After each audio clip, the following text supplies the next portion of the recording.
Well, I think it's still an open question. The way I read the statement was that the economy essentially is approximately the same as they saw it in August when they met.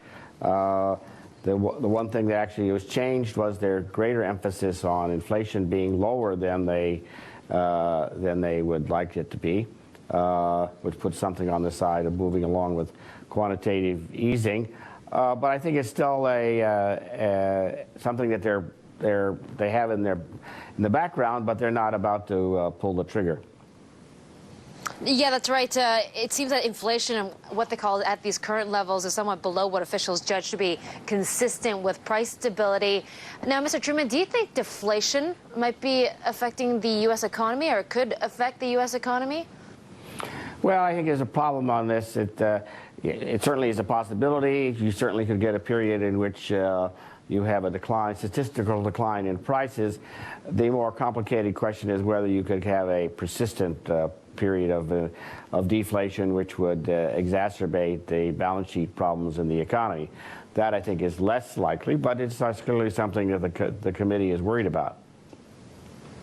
Yeah, there's also some dissension in terms of keeping interest rates from 0 to 0.25%, these exceptionally low interest rates for an extended period of time. We have the Kansas City Federal Reserve Bank President Thomas Hoenig dissenting again for a 6th straight meeting. He's saying that there is no need right now for the federal funds rates to be as low as they are. What do you think about his arguments?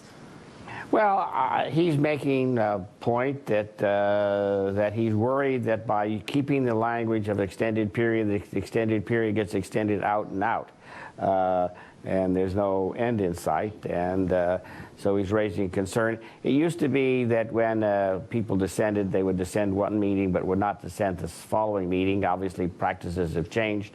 Tom Hoenig, who's a very nice man, is in his last phase on he's stepping down as president of the Kansas City Fed, so he's keeping to his guns. But it's not any different from what he's been saying at previous meetings. It is a little unusual that you have dissent after dissent, but it's perfectly consistent with his position. And speaking of stepping down, what did you think of this news of Larry Summers leaving the Economic Council and the Obama administration in the early fall? Well, it's not, I think, entirely surprising. He is returning to, the announcement suggested that he's returning to Harvard. His wife teaches at Harvard. Harvard has a rule that's called the Kissinger rule, that you can only have 2 years of leave. So if he wants to retain his position at Harvard, he has to go back. Now, that doesn't mean that he couldn't have been induced to stay in Washington longer. One doesn't know. But I don't think it's completely irrational that from his personal perspective, he's put into long, hard years for the president, and to go back to his family.